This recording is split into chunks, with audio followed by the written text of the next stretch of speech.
Welcome to another Zincast, and yeah, we're about 36 hours away from the snowstorm. I'm going to do timing first. Look, tomorrow, ahead of the storm, there you might get some snow showers, maybe in the morning, early afternoon. So if you see some snow flying around tomorrow early, it's not when the storm actually gets itself together. That's some short waves coming through, some energy coming through, and you might see some snow in the air, okay?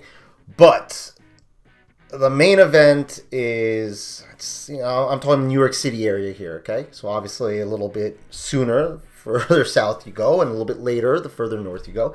But I'm going to say around midnight, New York City, and it goes through Saturday. I'd say late afternoon. That's when it starts tapering down. So let's get on to some models, the GFS 12Z. And look, I think all the models are, they all have a handle on this storm up until a certain point. So let's actually just look at it. Here we go. Let's try to make this shorter than yesterday, right? So we watch the energy and the energy, right? And the main thing is these things interacting. You can see it right there, okay? And swinging through, and okay, we talked about this a million times, the trough going from positive to neutral to negative. And then after this, closing off, okay? And where and how fast it closes off, okay? Now, the one thing that's bothering me, if you look at a lot of the surface maps and a lot of the precipitation maps, snowfall total maps that the models are generating, I feel like the surface low is following a lot of this convection, okay? And I think this is a little bit of a model error, okay? I mean, the low is going to be off the coast, but you want to follow the 500 millibar low energy, okay? And look at all this energy screaming in, and where is it pointing? It's like a finger pointing, right? I just drew it in for you. Look where it's pointing, right up the eastern seaboard, right up the east coast, right? And this, remember I said the models are in agreement, and I stopped here specifically because this shows up on the NAM. Look where it's pointing, right? Okay, and on the Canadian, again, they're all slightly different, but the theme is the same. Where is it pointing? Hey, let's check the icon, okay? The icon model. Some of you probably didn't even know there was an icon model. There you go, okay? Look where it's pointing, all right? We're going to do the European, okay? This is the 6Z European. We'll do the 12Z European in a little bit, but had this one loaded up here. And again, the pointing, okay? Where is the energy pointing? You know what? For fun, let us find out. This is the Korean model, just in case we needed to see it one more time. Where is it pointing, right? They're all very, very similar with all the dynamics and the energy pointing up the East Coast, okay? That big storm coming, right? But then you look at some surface maps and precipitation maps, and you got the low pressure and the precipitation shield, like doing something like that, okay? Like that's the extent of it, brushing the areas, scraping the area. You got the low. I've seen the low bounce around in the same run. It's here, then it goes here, then it goes here, then it goes here, then it goes here. They're all over the place. You can't look at that. You can't look at that. That's the whole point. The models don't make the weather. The weather makes the weather, okay? But these tools are all in agreement with this type of signature. Now, there is disagreement after this, and we're just going to show the GFS right here, okay? The GFS keeps taking that, and it doesn't close it off until it's all the way, southeast of Massachusetts, right? And that's why New England gets a nice hit on this storm, okay? Whereas the NAM starts closing it off a little bit earlier, okay?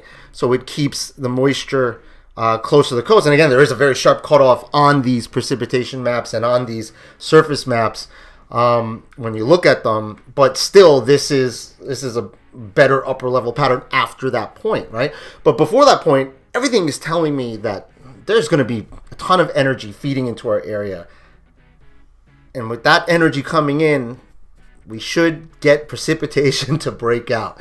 Let's go ahead and look at the Canadian. Again, it closes it off. You'll notice a little later than the NAM, but sooner than the GFS.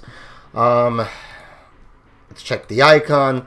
And the icon doesn't close it off until really late, later than the GFS. Okay, so anyway, I digress on these models, all right? I don't want to sit here and talk. We talked about it all week. Just go back and look at all the videos. If you want to start from Thursday last week, we've been detailing this storm, okay? And it's been the same thing, okay? But let's go ahead and look at the European that ran today. Let me just refresh it, okay? And hold on, let me change my drawing tool color to orange because this map has a lot more blue, so it gets a little bit lost. Okay, so once again, really quickly, okay, you have the energy diving in, you have this energy this way, right? And they're gonna wrap into each other. Okay, there's been many schools of thought on this. Some people were saying that this needs to be stronger, and if that dives in and that's stronger, I mean, I think there's a couple of ways you get this storm. Yes, if this northern piece is stronger, then I think you could lose more of the southern piece. But if the northern piece is weaker and you get more of the southern piece, then it makes up for it. So I think there's multiple ways you could get through this. But here it comes, and this is where the southern piece is injecting in, the northern piece is injecting in, okay? And then it's going to start consolidating and rounding that bend. And the 12Z European actually takes this, remember we were talking about the neutrals and the positives. This is definitely positive here, okay? I'm not, right, positive. And then we go, that looks kind of neutral there, maybe slightly positive, but definitely in the neutral. And that right here, we got some negative tilt going here, maybe still a little bit neutral. And then boom, look at this. Here we close out. And by the way, where's the energy pointing? Up the eastern seaboard. And if we close this off here, that's actually a good run, and continues closed off. And then it really bombs out here. Your bomb cyclone, tornado, sharknado, whatever the media people are calling it, CNN and Fox News and all the different media outlets. The bomb cyclone, blizzard, typhoon, Armageddon, snowathon. I don't know, whatever they're going to be calling it. All right, that's when that happens. The storm really bombs out there, which is why, yes, New England, Boston, parts of Maine, okay, parts of New Hampshire, you guys get absolutely smoked. Even Rhode Island, I think, and east end of Long Island, you guys get smoked. East end of Connecticut, too, the eastern side of Connecticut. No doubt you guys are getting smoked. But the argument that I'm trying to make is this signature, yes, there's going to be a sharp cutoff of precipitation, but I think it's going to be, and hold on, I didn't like the way I drew that. I think it's going to be more like that. Okay? That's what I think. So yeah, so let's actually look at, no, you know what, we're not. We're going to go right to my snow map, okay? I texted a whole bunch of people yesterday, like 6 p.m., 7 p.m. I texted folks and I said, New York City, 8 to 14, okay? And I'm not changing it. I'm sticking with it. If you go look at GFS, this is complete. You go look at the precipitation maps of 90% of the models, and you match them up to this, you're going to see that I don't match up to this. I'm going off to the 500 millibar. It's pointing the way. And yes, I believe there's going to be a sharp cutoff, but this is where I think the storm is. I think 8 to 14, New York City. And then again, further east you go, the more snow you can get. I've only have this map up 12 to 18, but I did write over here. Possible isolated 18 plus within the purple zone. So anywhere, you know, up in the east end of Massachusetts, Rhode Island, Maine, all those places, you're going to get some lollipop bigger numbers in there. I think you might see some crazy numbers, specifically if the low, bombs out where the positioning that it looks like it will bomb out. So, a little further north and west of New York City, or even north, south, and west of New York City, pretty much. Once you pass there, further inland you go, further west from New York City, 6 to 12, okay? And then after that, 3 to 6, and then after that, 1 to 3, okay? But I definitely think that that the precipitation maps, and if you're basing your forecast, if you're looking at precipitation maps and model QPF, then you're not going to have the right forecast, okay? I mean, that's what I think. I could be completely wrong, but hey, every single one of those charts, I showed you them. Go right back, okay? Every single one pointed where the energy is pointing, and I think that is going to be a big deal. Now, the other thing I do want to talk about is snow ratios. Go outside. It's cold out there. It's cold out there every day.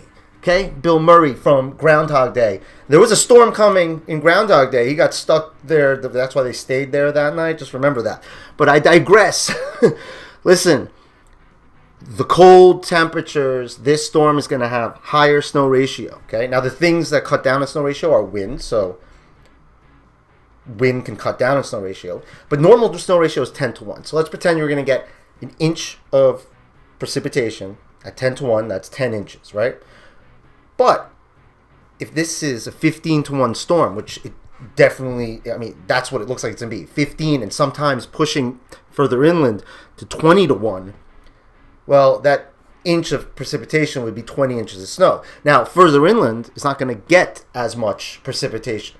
So if you take, let's say, 0.25 of precipitation of liquid coming through the atmosphere, and you put that at 20 to 1, you do the math, my map looks like it would work out very, very well, right? Right? So just let's pretend New York City, right? Let's say you get half an inch. Let's pretend somehow all these things that are showing that you're getting only half an inch of precipitation, right? Half an inch at 10 to 1, sure, you're at 5 inches. Great. Yeah, but at 15 to 1, huh? 20 to 1, huh? Uh-huh. Right? Okay. See? That's what I'm talking about. But all those are factored into this map. So, you know what I want you to do now? I want you to comment below. Do you like my map? Do you hate my map? Right? What do you think New York City is going to get? Put that in the comment. Let's start a little game, okay?